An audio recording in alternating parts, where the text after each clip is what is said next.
Hi, I'm Jen. I'm a pelvic health physiotherapist at North Bristol NHS Trust. In this video, I'd like to help you understand why your pelvic floor muscles are important and what you can do to look after your pelvic floor muscles. So your pelvic floor muscles are a group of muscles that attach to the pubic bone at the front of your pelvis and the tailbone at the back of your pelvis, and across your sitting bones from side to side. They create a bowl shape at the base of your pelvis. You can see from the diagram that there are three openings with the entrance to the bladder, vagina and bowel all pass through the pelvic floor muscles. It acts like a funnel-shaped hammock and it provides support to your bladder, bowel, vagina and uterus above so that these organs stay in position up inside the pelvis. Most of the time, these muscles work automatically and you don't even have to think about them. Lots of you will know that a healthy pelvic floor helps to maintain bladder and bowel control. As your bladder and bowel fill and you get the sense of needing to go to the loo, your pelvic floor muscles contract to hold onto urine, wind and stool until you find an appropriate place where you're happy to empty. The pelvic floor also tightens automatically when you exert yourself. For example, if you change position or cough or sneeze to keep the openings of your bladder and bowel shut. Like I said, most of the time these contractions are automatic, though sometimes, for example, if you're in a queue waiting to use the loo, or if you have a really big sneeze, you might consciously contract your pelvic floor muscles to prevent involuntary passing of urine, wind or stool, or to give your bladder and bowel the signal that it's not quite time to empty. The key is that you control your bladder and bowels, they shouldn't be controlling you. We know that urinary incontinence and incontinence in general is a really prevalent problem. 1 in 3 women struggle with bladder leaks, 1 in 10 loss of bowel control, and obviously this can be really devastating. We also know that doing your pelvic floor exercises correctly throughout your life can prevent or even cure incontinence. The pelvic floor is an extraordinary group of muscles that actually has other roles too. It helps to optimize your sex life, optimize labor, and it supports the other pelvic organs. So there are plenty of reasons for you to be doing these exercises day to day. Whether you've given birth more recently or many years ago, pregnancy and childbirth can have a negative impact on your pelvic floor. The weight of the baby during pregnancy can place additional load on the pelvic floor muscles, and a vaginal birth can weaken and lengthen the muscles further. But we also know that things like being overweight, chronically constipated and straining on the toilet, and having a persistent cough can negatively impact the pelvic floor. So it will really help to avoid these things. Sometimes it can feel tricky to know whether you're exercising the right muscles. So I'm going to talk you through how you do your pelvic floor exercises, and then I'm going to talk you through what your pelvic floor regime should look like. The first thing to say is it doesn't really matter what position you're in. Most women will find it comfortable to sit and do these exercises on a firm chair, but if you're more comfortable, you can lie down on the floor and it might help you to focus a bit more to begin with. To contract your pelvic floor, I want you to really focus on tightening your back passage, as if you're trying to stop yourself from passing wind. At the same time, try tightening your vagina as if holding onto a tampon or as if you were trying to stop the flow of urine.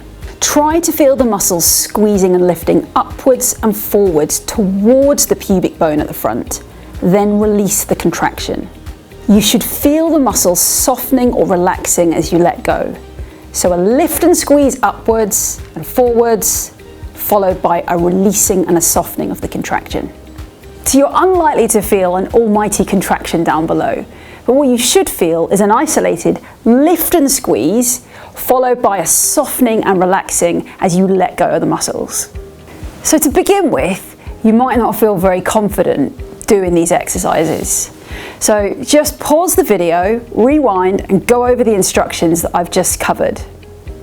If you want to feel your own pelvic floor contraction, you can pop your thumb into your vagina and feel for the muscles contracting and relaxing as you tighten and release your pelvic floor. The first exercise that we want you to do is just simply contracting and relaxing the muscles. When you can do this confidently and it's comfortable and you've given it a few shots, you can practice holding for a little longer. How many seconds can you hold on to that contraction for?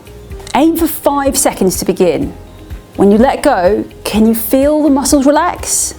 If not, you've held the contraction for too long, so try again with a shorter hold, even just 1 second. Some women may only be able to hold for 1 or 2 seconds, other as many as 8 to 10. You don't need to worry if you're not able to feel the muscles or to feel much to start off with. It might take a bit of practice, so keep going. The key here is to discover your hold time and to gradually build this up to a maximum of 10 seconds. And don't forget, keep breathing normally throughout. So there are 3 things that I really want you to remember when it comes to doing your pelvic floor exercises. First up, the temptation is to hold your breath.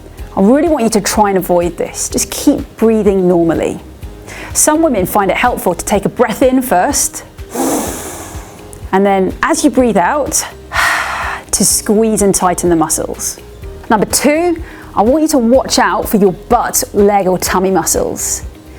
If you can feel that you're moving up and down in the chair or that your tummy muscles are kind of contracting really hard, that's your buttock muscles working and your abdominal muscles, and they're not going to help when it comes to strengthening your pelvic floor. It's an internal contraction. You shouldn't be moving up and down in your chair. It can be helpful sometimes to put your hands on your buttocks or on your tummy to help you know whether or not these muscles are kicking in, and just to monitor them. And last but not least, don't stop the flow of urine midstream. I know that it can be a good test to help you figure out if you're working the muscles, but actually if you're doing it regularly, it can interfere with normal bladder emptying.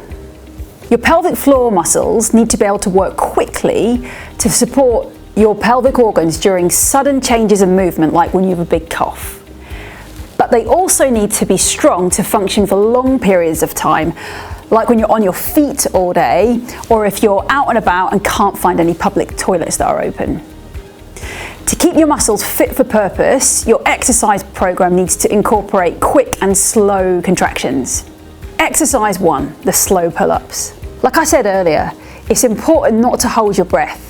So take a breath in, and as you sigh out, squeeze and tighten your pelvic floor muscles, lifting upwards and inwards. Continue to tighten them for your length of hold, then relax and feel the muscles let go. If it's helpful, you can count out loud to ensure that you're still breathing. Rest for around 5 seconds and repeat this 5 times. As it gets easier, you can gradually increase the length of hold and the number of repetitions. Aiming for 10 repetitions of a 10-second hold is a great goal to work towards. And remember, if you can't feel the muscles letting go, then you probably weren't holding for as long as you planned. You might even find that this changes dependent on the time of the day. For example, when you first wake up and your muscles have had a good night's sleep, you might be able to hold for 8 seconds, whereas at the end of the day, you might only be able to hold for 4 seconds. The key here is to find your length of hold and your level of endurance. Exercise number 2, the fast contractions. Tighten your pelvic floor muscles, then let go straight away and rest for a second. Start slow, so it's a lift and squeeze, let go and wait. And build the speed up to a lift and squeeze, let go, wait, lift and squeeze, let go, wait. You want to aim to do around about 10 of these, and as you get more confident, aim for roughly 1 contraction per second. As soon as you can, increase to 10 quick and 10 slow contractions 3 times a day for at least 3 to 6 months. This is because the research has shown that it takes this long to build muscle strength and for your symptoms to improve. Generally, your muscles are going to be stronger first thing in the morning, so it's probably better for you to do 1 exercise or set of exercises when you first wake up, 1 round about lunchtime and 1 early afternoon. And as you get more confident, you can also start to do your exercises standing up. But persist. Change isn't going to happen overnight. You're going to need to keep working at this. Now that you know how to work your pelvic floor muscles, it's a great idea to use them to your advantage. Try and tighten your pelvic floor before you do something that might specifically challenge your bladder, like a cough. This is known as the knack. And last but not least, the biggest predictor of a positive outcome when it comes to improving your symptoms is actually doing your exercises. Day in, day out, come rain, come shine. And I get it. Even with the best intentions, life can get in the way. Keep your goal in mind. Focus on what it is that you want to achieve and try and build your pelvic floor exercises into your day-to-day routine. Some women find it helpful to work on their technique to begin with, get confident, but then build it into day-to-day tasks like when you're brushing your teeth or when you're putting the computer on for the first time at work, or even if you're in the shower. Once your symptoms have started to improve, I'd recommend that you keep up the 10 quick and the 10 slow exercises at least once a day for the rest of your life. This is because doing these exercises can actually help prevent incontinence and pelvic organ prolapse as you age. And also, like any other muscle in the body, your pelvic floor needs upkeep. Thank you for taking the time to watch this video. I hope it's been useful and you feel more confident to crack on with your pelvic floor exercises. If you're still struggling, you can speak to your health provider and ask to be referred to a pelvic health physio for more support. We're here to help, and we don't want anyone to suffer in silence.